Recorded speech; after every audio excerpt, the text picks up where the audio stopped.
Bonjour tout le monde, bienvenue dans cette nouvelle vidéo. Aujourd'hui on fait un nouveau parc, un nouveau zoo. On est dans un zoo un petit peu particulier, on est à Planète Sauvage. Un petit peu particulier parce qu'il y a deux zones, une zone piétonne qu'on fait classique en marchant pour découvrir 5 zones. On a une cité marine, le temple de la jungle, la brousse par rapport à l'Afrique, et la cinquième ça doit être les Incas ou quelque chose comme ça, mais bref, je vous montrerai les 5 zones qu'on a dans la zone piétonne. Et la particularité c'est qu'on a aussi une zone safari qui se fera en voiture, qu'on fera tout à l'heure. Donc on va commencer par la zone piétonne et après on fera la piste safari. Allez, c'est parti.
On quitte juste le chemin de la brousse et on va à l'île de Madagascar avec les lémuriens et la cité marine avec les dauphins.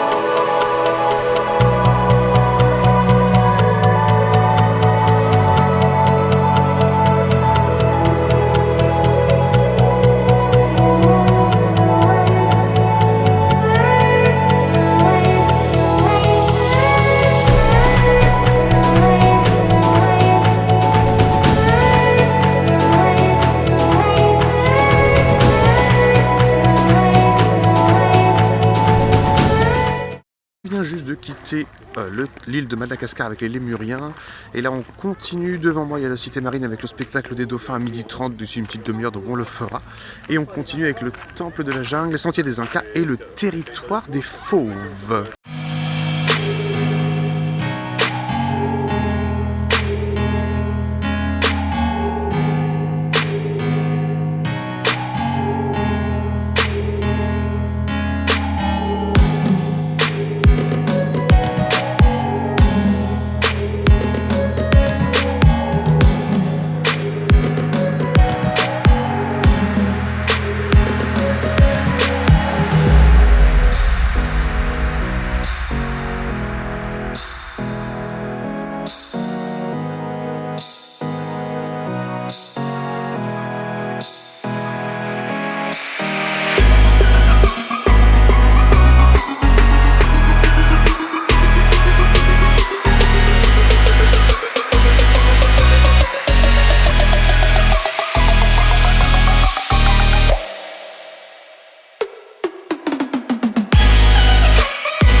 On vient juste sortir de la zone Inca avec les Saïmiri et les flamants roses, et là on continue avec le temple de la jungle. Apparemment on est suspendu avec les singes.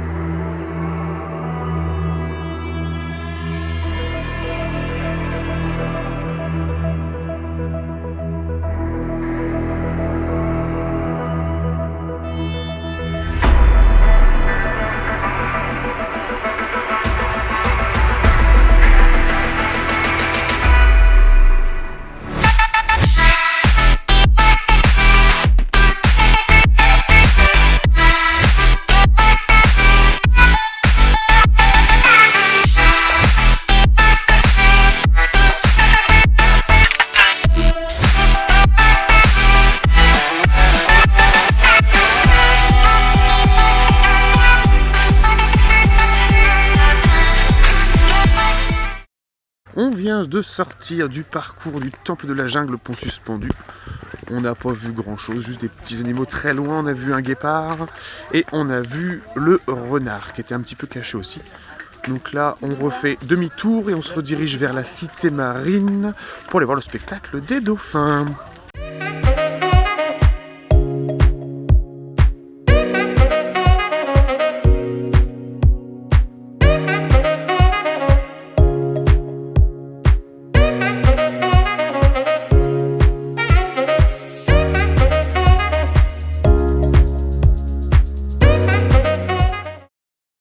Avec nous et on va commencer tout de suite par vous montrer différents comportements à la fois ludiques et dynamiques que l'on retrouve dans le milieu naturel.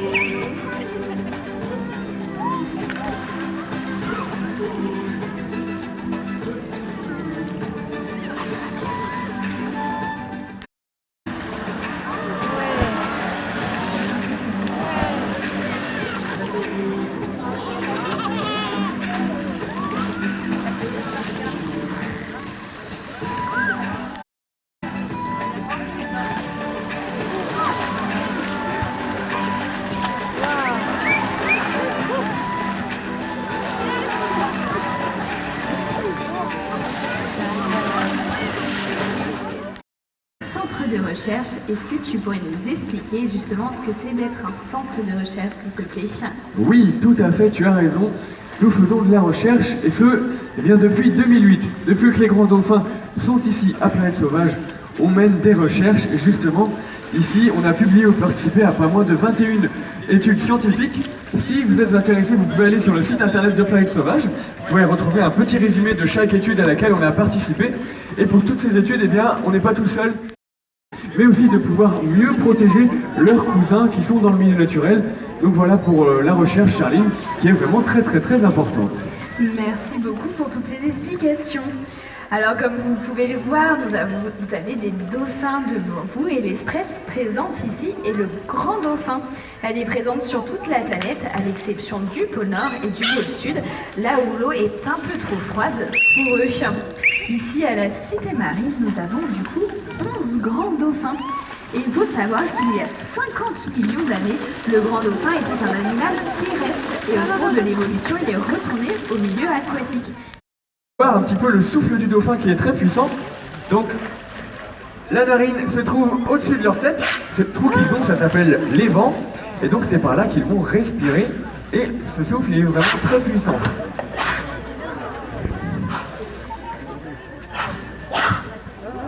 À titre de comparaison, quand le dauphin, eh bien, il inspire une seule fois, il renouvelle 90% de l'air dans ses poumons. Nous, si vous voulez arriver au même résultat, eh bien, il faudrait qu'on inspire 7 fois de suite. Donc c'est quand même assez impressionnant. C'est la nageoire dorsale. Et cette nageoire, eh bien, c'est leur carte d'identité. Elles sont toutes différentes. Il n'y en a pas une qui est pareille.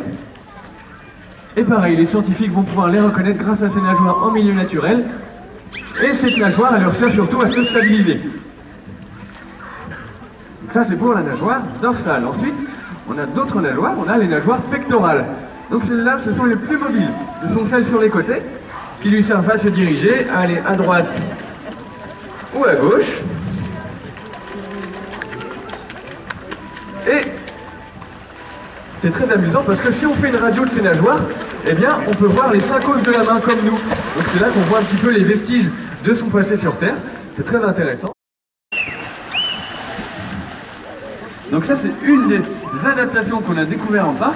Et on a également découvert que les dauphins, eh bien ils avaient un sonar. Et ce sonar, eh bien, ça leur permet de voir grâce à des sons. En fait, ils vont envoyer des ondes à haute fréquence grâce à leur front, alors derrière les vents. Et les vents, eh bien, c'est leur narine, mais c'est également par là que sortent toutes les vocalisations qu'on peut entendre de la part des dauphins. Et donc, sur cette ventouse, on a pu mettre une capsule avec différents capteurs, des hydrophones à l'intérieur, et comme ça, on a pu récupérer plein d'informations sur les différentes vocalisations que pouvaient faire les dauphins. Et ensuite, eh bien, c'était aux scientifiques, aux chercheurs, de déterminer, ah tiens, alors c'est exactement cette position, mais le dauphin sera sur la balance. Et donc ensuite on peut gérer les rations, il y en a peut-être qui doivent prendre plus de poids, etc. etc. Et donc ça c'est très pratique, tout ça sur la base du volontariat. Donc vous voyez, il y a plein de positions médicales qu'on peut faire avec les dauphins, et comme ça ensuite, eh bien, ils sont beaucoup moins stressés lorsque le vétérinaire viendra pour faire ces positions.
On vient juste de terminer l'animation pédagogique sur les dauphins.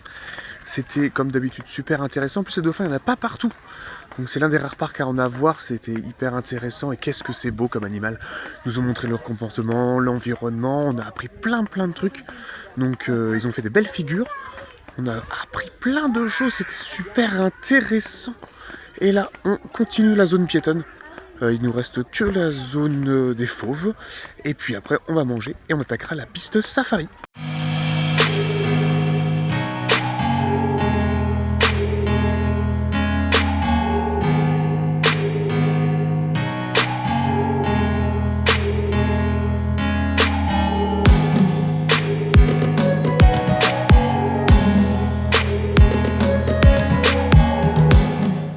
On vient de sortir du territoire des fauves, on n'a pas vu grand chose, ils étaient bien cachés.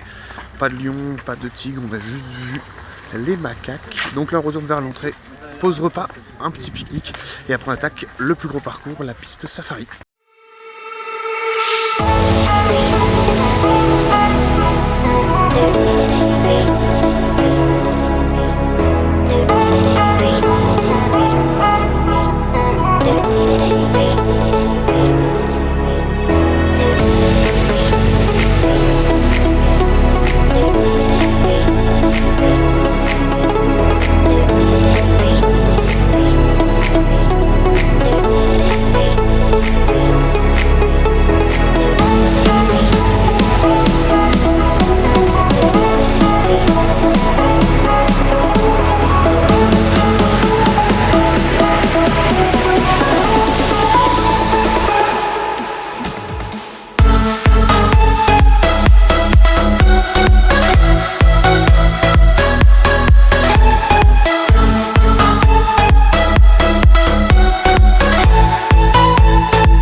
avez vu sur les rushs là, vous pouvez aussi faire donc le safari en voiture et le parc ils font aussi en option le safari, vous pouvez le faire en 4x4 et en espèce de minibus ou camion, je sais pas trop comment on appelle ça, pareil à plusieurs en groupe pour aller au plus près des animaux. Donc eux ils suivent pas le sentier, ils vont carrément dans les enclos à côté des animaux pour les voir de plus près et en même temps ils ont du coup la visite guidée qui est plus sympa. Donc vous avez plusieurs possibilités, voilà. Soit en voiture classique, soit avec les voitures, soit avec les camions minibus. Donc ça vous laisse plusieurs options pour pouvoir faire ce safari là. Allez on continue, c'est parti.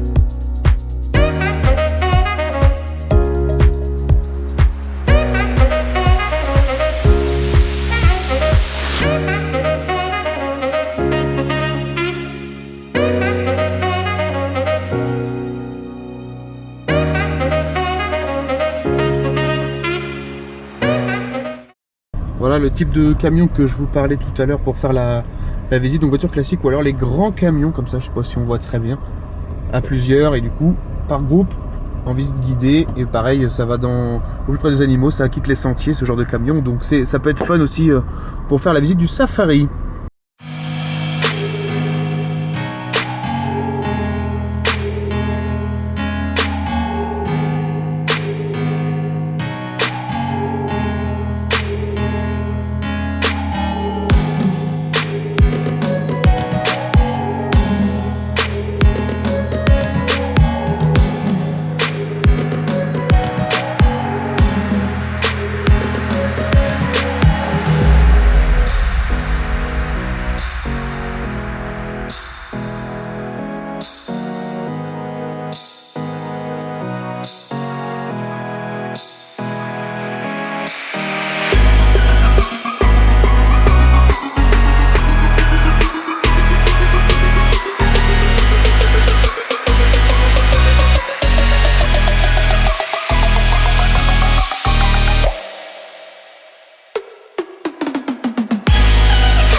On est arrivé à mi-parcours, kilomètre 5 sur 10.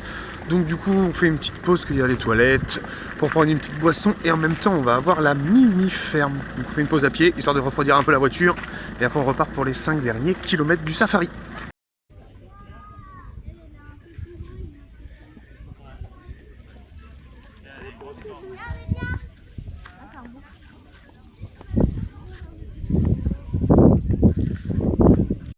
Et de retour dans le véhicule de type motorisé. On reprend la route du safari, dernier 5 km, dernière ligne droite. Au programme, il y a quoi? Je sais pas. Éléphants, les loups, les nandous, lamas, bisons, plein de belles choses encore. Donc c'est parti!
Et voilà, on vient de sortir du safari. Un petit bilan de cette journée, c'était un super parc, une belle découverte. Le principe du safari, il est vraiment top. Être dans les enclos, être au plus proche des animaux, c'est vraiment un grand plus pour ce parc. Même s'il y a aussi la petite zone piétonne qui est pas très grande, mais ça permet de se couper aussi, même avec la pause au milieu du safari. Et à checker aussi au fur et à mesure du safari, vous allez voir, il y a des petites ruches. En fait, la Planète Sauvage, grâce à ces ruches, ils fabriquent leur propre miel qu'ils distribuent pour les résidents des différents lodges. Donc c'est aussi un bon plus, tout ça. Donc c'est une très belle découverte. Moi je l'avais fait quand j'étais tout petit, donc je reviens juste pour faire ça. Donc c'était top, je vous conseille très fortement. Et puis gros point aussi concernant les dauphins, il n'y en a pas partout en France, hein, les dauphins dans les zoos, c'est très rare. Et c'est même pas un spectacle, c'était plus une animation pédagogique, mais c'était magnifique. Un gros point fort du parc aussi, le fait de proposer 4 fois par jour cette petite animation là avec les dauphins, ils sont très proches. Et en plus on a aussi un tunnel qui passe sous leur bassin.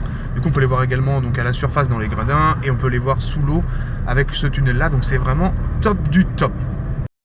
Et si cette vidéo vous a plu, n'hésitez pas à vous abonner, à lâcher un petit j'aime, un petit commentaire, un partage. On fait le package total comme d'habitude. N'hésitez pas aussi à me suivre sur les réseaux, j'ai mis Instagram et Twitter dans la description. Allez vous abonner. Je mets également le site de Planète Sauvage si vous voulez checker. Également pour regarder si vous voulez dormir sur le parc, ou alors les safaris en 4x4 et puis en camion comme je vous ai montré. Tout sera en description. Et puis on se retrouve la prochaine fois pour un nouveau parc.